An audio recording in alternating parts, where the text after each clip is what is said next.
El artículo que vamos a trabajar en este curso, ¿ya? Habla sobre cargas a utilizar, ¿ya? Este artículo, bueno, está dentro del capítulo 3, ¿no? De lo que es análisis de las condiciones de cimentación. Bueno, acá nos habla de muchas cositas, ¿no? Básicamente dice, para la elaboración de las conclusiones del estudio de mecánica de suelos y en caso de contar con la información de las cargas de la edificación, ya tenemos las cargas de la edificación, se deberá considerar estos 4 incisos. En el inciso A nos dicen, para el factor de cargo para el factor o para el cálculo del factor de seguridad de cimentaciones se utilizarán como cargas aplicadas a la cimentación las cargas de servicio. Primero tendría que saber qué son cargas de servicio, ¿verdad? Me imagino que anteriormente ya ustedes en octavo ciclo ya conocen, ¿no? Cuando hablamos de cargas de servicio, ¿a qué nos referimos? Muy bien, sí, esas son las cargas de servicio. Efectivamente, son las cargas vivas más las cargas muertas, ¿no? Cuando hablamos de carga de servicio, a diferencia de cargas últimas, son las cargas vivas más las cargas muertas. Cuando hablamos de cargas últimas, y eso lo vamos a ver más adelante, ya son cargas mayoradas, ¿verdad? Cargas mayoradas con un factor que nos va a dar el Reglamento Nacional de Edificaciones, la E060, ¿ya? Cuando hablamos de carga de servicio nos referimos a las cargas muertas y a las cargas vivas, ¿ya? Dicen que se utilizan para el diseño estructural de las columnas del nivel más bajo de la edificación. Bueno, netamente cargas de servicio. Luego dice, para el cálculo de asentamiento de cimentaciones apoyadas sobre suelos granulares. Bueno, en este caso, cuando hablamos de asentamientos, y cuando lleguemos a la parte ya de asentamiento tolerable, hablaremos un poquito más sobre ese tema. Pero, para determinar asentamientos, en este caso, dice, y si esos asentamientos lo voy a calcular, si la edificación está dentro de suelos o está sobre suelos granulares, perdón, entonces, ¿qué voy a considerar? Dice, se deberá considerar la máxima carga vertical que actúe. ¿Cuál es esa máxima carga vertical? Pues la carga muerta más la carga viva más la carga de sismo, ¿ya? Para el cálculo de asentamientos en suelos granulares, ¿ya? Y abajo dice, mientras que para suelos cohesivos, ¿qué considero? Pues la carga muerta al 100% más un 50% de la carga viva. Ya no considero la carga de sismo, ¿ya? Y todavía me dice, sin considerar, dice, la reducción que permite la norma de edificaciones de la E020. ¿Qué reducción? Pues la norma E020 me indica que no en todos los pisos puedo considerar la misma carga viva. Por eso dice, sin considerar esa reducción. Aquí, ¿qué podemos comentar? Bueno, básicamente lo siguiente.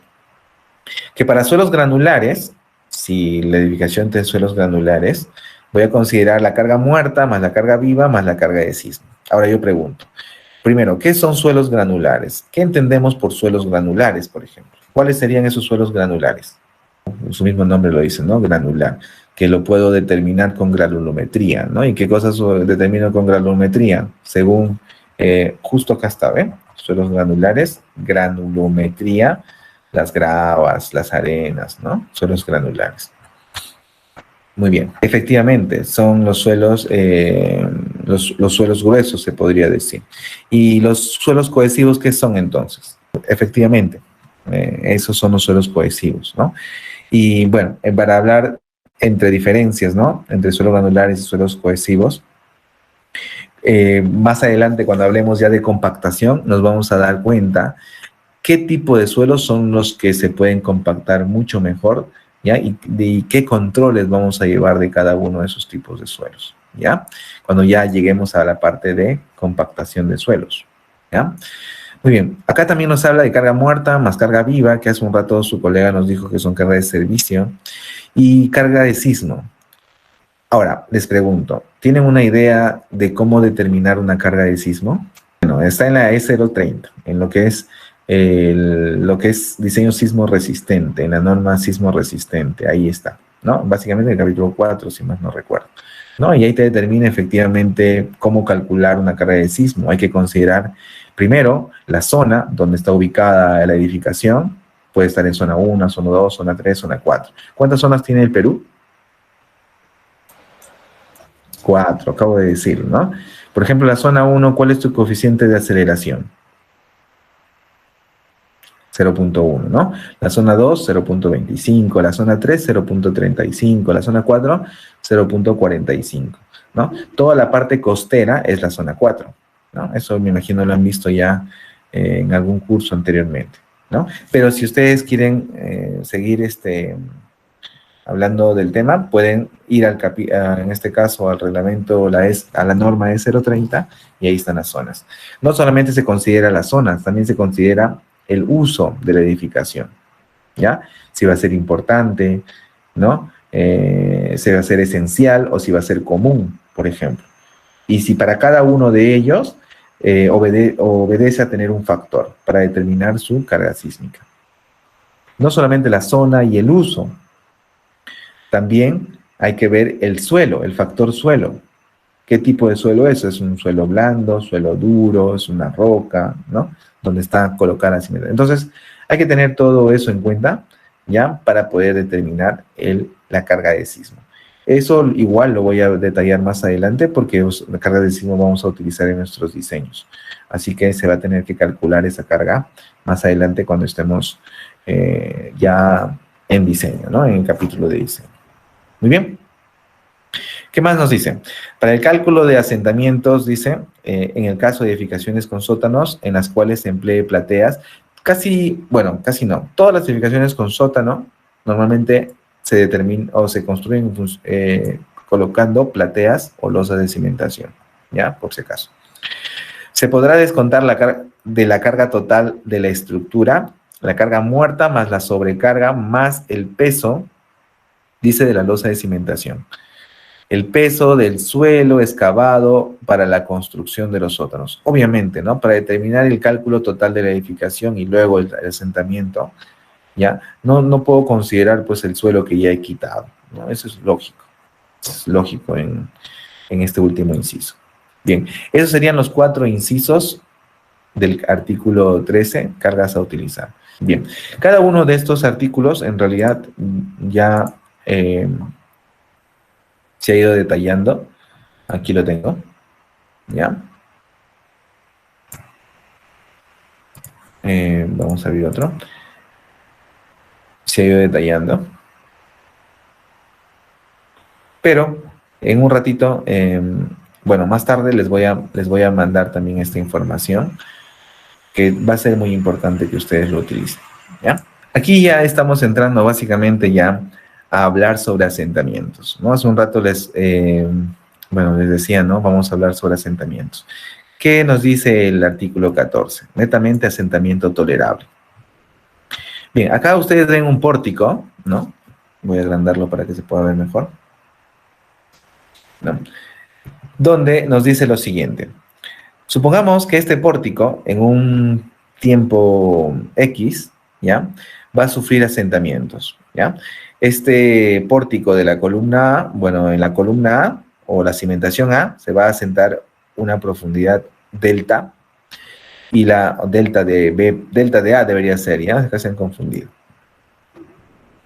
Y la columna B se va a asentar una profundidad delta de B, ¿no?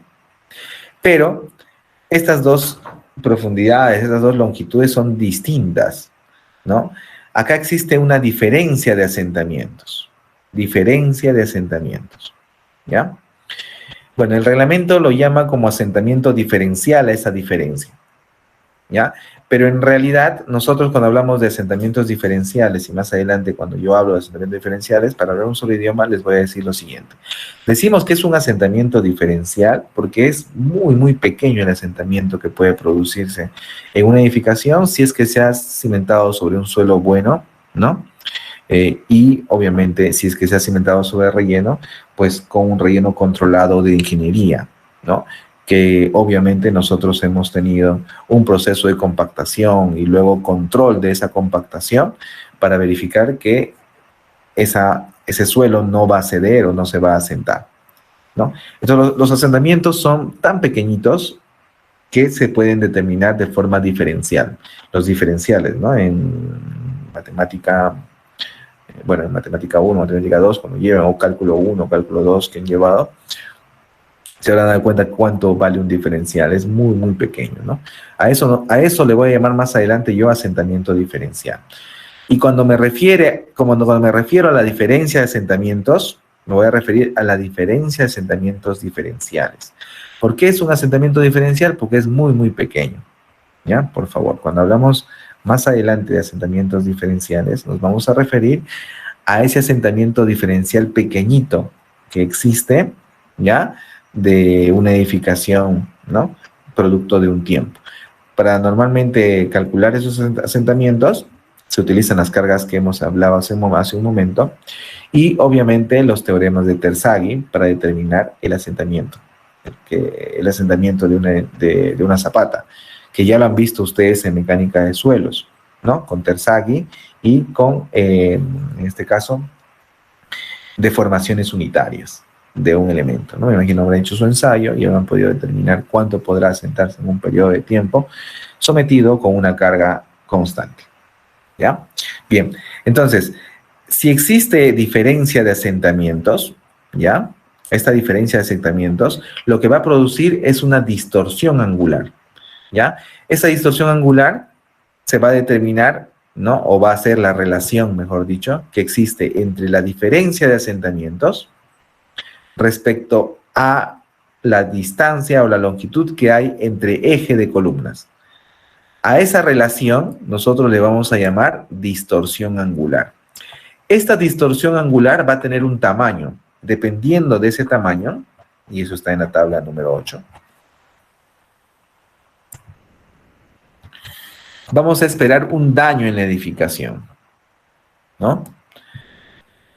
Por ejemplo, si el tamaño está, ¿no? Si el tamaño va a ser 1 entre 150, o sea, 0.00 y tantos, ¿no? Esa distorsión angular, ¿cierto? 1 entre 150. Dice, límite en que se debe esperar daño estructural en edificios convencionales. Un edificio convencional es tu vivienda, por ejemplo, ¿no? Si tengo esta distorsión angular, pues lo que voy a esperar son daños estructurales, va a fallar por corte. Ustedes han visto grietas en sus paredes, bueno, quizás en algunas paredes de algunas edificaciones que ustedes han ido, ¿no? Han visitado, quizás han visto grietas, en este caso, en forma diagonal. Cuando vean esas grietas, nosotros podemos decir que ha fallado por corte, ¿no? Producto quizás de un asentamiento diferencial o de diferencia de asentamientos, como quieran llamarlo, ¿no? Asentamiento diferencial es lo pequeñito que se asienta, ¿no? Diferencia de asentamientos diferenciales en todo caso, ¿ya? Bueno, daños que puedo esperar en la edificación es daños estructurales, como cuando hay fallas por corte. También puedo esperar perder la verticalidad del elemento estructural, en este caso de las columnas, ¿no? Ya no es totalmente vertical, producto de los asentamientos, hasta colapso de la edificación, ¿no? Entonces, todo eso produciría la diferencia de asentamientos o simplemente los asentamientos diferenciales, ¿ya? Esos son los daños que nosotros esperamos en la edificación. Mientras más pequeño sea este asentamiento, o esta distorsión angular, perdón, mientras tienda a cero, mucho mejor, ¿ya? Mientras tienda a cero, mucho mejor. Más adelante, cuando estemos en el capítulo de compactación, vamos a ver cuán importante es ese capítulo para poder minimizar al máximo esta distorsión angular, ¿ya? Sí, ¿verdad? Bueno, ahora vamos a ver lo que dice esta pequeña parte del curso. Voy a agrandarlo, ¿ya?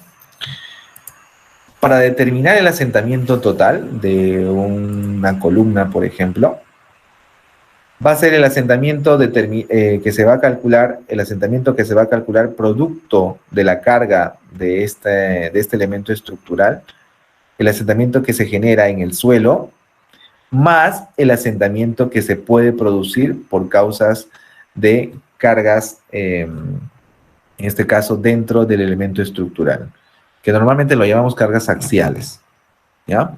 Cargas axiales del elemento estructural. Entonces, la primera parte de lo que es suelos lo han visto en mecánica de suelos, pero de la parte estructural, me imagino lo han visto en el curso de física, supongo, ¿no? O quizás resistencia de materiales. Y eso sí van a tener que recordarse porque vamos a utilizar en nuestros cálculos futuros. Por ejemplo, este va a ser nuestra columna o también quizás nuestra cimentación. Si esta cimentación o sea, si esta columna, perdón, va a soportar una carga axial P, esa carga axial nosotros lo vamos a determinar con el metrado de cargas de su trabajo. El trabajo que ustedes van a hacer, ya, va a servir para determinar cuánta carga va a llevar esta columna, por ejemplo, ¿ya? Si esta carga se aplica a este elemento estructural, ¿no? De una longitud L cualquiera, y si esta carga lo que va a producir en este elemento estructural es una variación en la longitud, ¿verdad? Entonces se entiende que este elemento estructural tiene elasticidad, ¿verdad? Nosotros a esa elasticidad, nosotros lo vamos a considerar como, en este caso, si va a tener elasticidad, si va a tener deformación, va a tener una elasticidad. Y si esa deformación, cuando cese la carga, el elemento estructural vuelve a su longitud original, entonces vamos a estar dentro de un límite elástico. A todo eso, para determinar esa variación que yo puedo tener de este elemento estructural, pues requiero conocer su módulo de elasticidad. Si va a ser elástico, por lo tanto va a tener un módulo de elasticidad, ¿no? Y según física, me imagino que se acordarán de física, el módulo de elasticidad que es igual, esfuerzo sobre deformación, pero vamos a ver esto.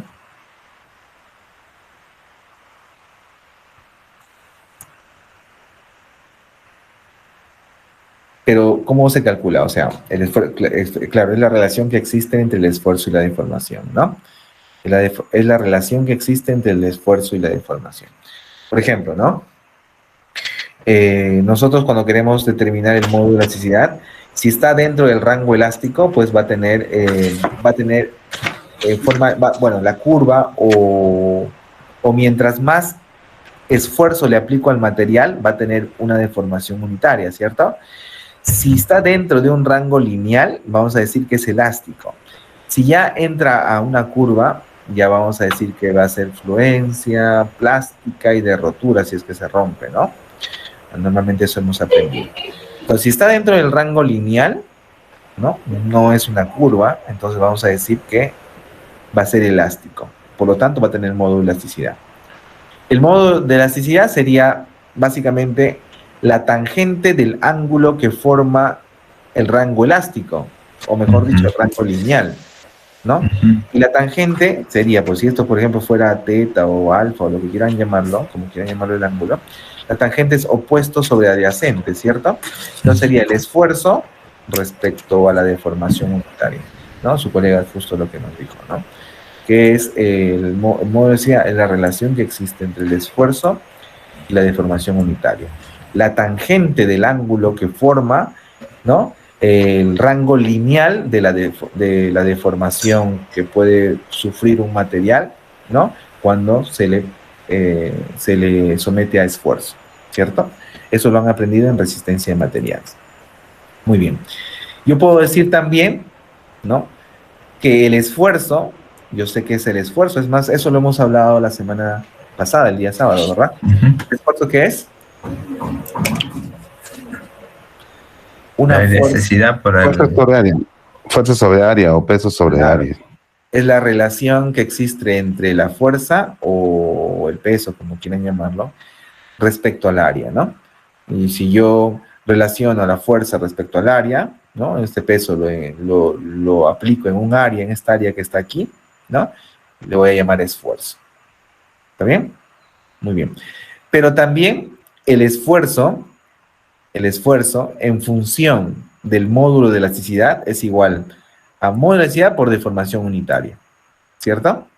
El esfuerzo es igual al módulo de elasticidad por deformación unitaria. También es fuerza sobre área. Muy bien. Pero, ¿a qué es igual la deformación unitaria? Por ejemplo. ¿Saben qué es deformación unitaria, no? ¿Qué unidades tiene la deformación unitaria? Es adimensional, ¿no? Acá mismo dice, ¿no? Bueno, es una deformación unitaria. Todo unitario es adimensional, ¿no? Eso es adimensional. Es la relación entre una longitud sobre otra longitud, ¿no? Puede ser milímetros sobre milímetros, metros sobre metro. Al final es adimensional. Se van a eliminar las unidades. adimensional, no tiene unidades, ¿ya? Es metros sobre metros, centímetros sobre centímetros, o milímetros sobre milímetros, sin unidades, ¿ya? Entonces, si esto no tiene unidades, ¿qué unidades tiene el módulo de elasticidad? Acá está, ¿ven? ¿Qué unidades tiene? Unidades de esfuerzo. El módulo de elasticidad va a ser kilogramos sobre centímetro cuadrado, toneladas sobre metro cuadrado, libras sobre pulgada cuadrada. Es un módulo de esfuerzo, ¿no? Megapascales, módulo de esfuerzo, ¿ya? Esas son las unidades del módulo de elasticidad, ¿ya? A ver si les pregunto, ¿cuál es el módulo de elasticidad del concreto? Bueno, es 15.000 por la raíz cuadrada de F', ¿no? Normalmente es eso. Pero aquí, para tener, bueno, eso es de un concreto metamórfico, o sea, con agregado metamórfico. Cuando me refiero a un concreto con agregado metamórfico, saben a qué me refiero, ¿verdad? ¿Qué es un concreto con agregado metamórfico? Bueno, ya se me va la hora, pero bueno, sería bueno que lo sepan. Cuando hablamos de un concreto con agregado metamórfico, es un concreto con peso específico normal. Un concreto con agregado ígneo es un concreto con peso específico, o sea, pesado, un concreto pesado. Y con agregado sedimentario, un concreto liviano, ¿no? Entonces, peso liviano, peso normal y peso pesado. O sea, peso pesado, agregado ígneo, peso normal, o sea, un concreto con un peso específico alto, ¿no? Un concreto normal, un agregado metamórfico. Si utilizo agregado metamórfico, es el agregado que ustedes conocen, de canteras de cerro, canteras de río, ¿ya? Son agregados metamórficos, ¿ya? Y los ígneos ya son agregados con pesos específicos altos, pesados. Y los sedimentarios es simplemente pesos específicos ya mucho menores a los normales, ¿no? Para cada uno de ellos cambia su módulo de elasticidad, ¿no? 1750 para el cuadrado de F'C para agregados ígneos y 1350 por la raíz cuadrada de F'C para agregados sedimentarios. Pero para metamórficos, 17.500, 13.500 y 15.000 por la raíz cuadrada de F'C, ¿ya? Acá está. 12.500 ponen, es 13.500, pero bueno, está en rango de, bueno, ya, vamos a corregir eso, ¿ya? Agregados sedimentarios, 12.500, yo dije 13.500, es 12.500, pero para metamórficos es 15.000, y para ígneos es 17.500, ¿ya? Solo eso hay que corregir. Módulo de elasticidad. ¿Ya? Bueno, hace un rato no hablé de los factores de mayoración, pero igual. ¿Ya? Estos son en función a lo que son los agregados. ¿Ya? Ya. Entonces, esos son el modo de... Bueno, ya se me va la hora, así que voy a acelerar. Bien, entonces si ya sabemos que la deformación unitaria es la relación que existe entre las longitudes, pues deformación unitaria para determinar esta deformación, que le voy a llamar delta, ¿ya?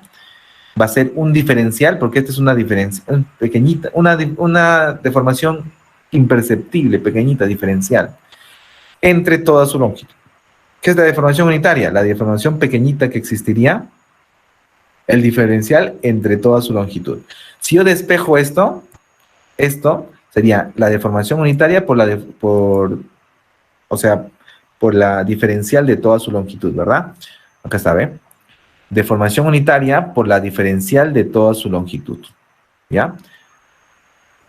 Va a ser igual a la deformación unitaria. Perdón, va a ser igual a la deformación delta, ¿ya? ¿A qué es igual entonces deformación unitaria? A la deformación delta, ¿ya? A la diferencial de delta respecto a la diferencial de toda su longitud, que está aquí.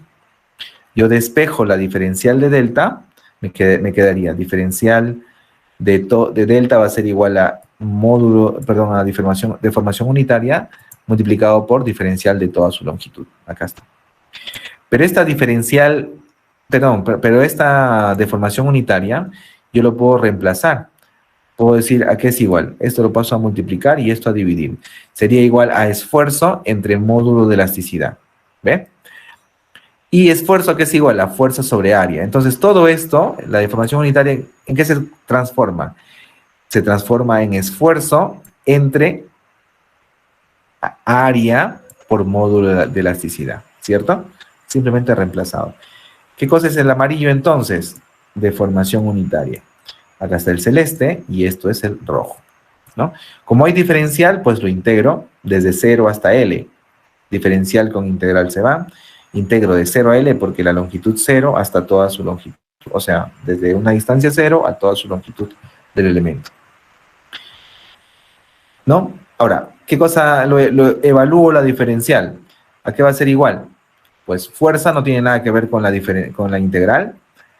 El área tampoco tiene nada que ver con la integral. ¿Por qué? Porque estoy integrando esta longitud, este eje. Vamos a decir que este es el eje Z, o perdón, el eje Y. Este es el eje Y, este es el eje X y esto es el eje Z. ¿El área en qué eje está? Entre el eje X y el eje Z. Entonces yo estoy integrando el eje Y. Por lo tanto, el área también no tiene nada que ver, sale. El módulo de elasticidad también sale. ¿Qué cosa se puede integrar? Solamente esto, ¿cierto? De 0 hasta L sería L menos 0. Entonces, ¿qué quedaría? Fuerza por longitud entre módulo de elasticidad sobre área, ¿no? Por área, ¿no? Esto quedaría. Entonces, de esta forma voy a determinar o voy a calcular la deformación, perdón, el asentamiento que generaría la carga axial en la columna, ¿ya?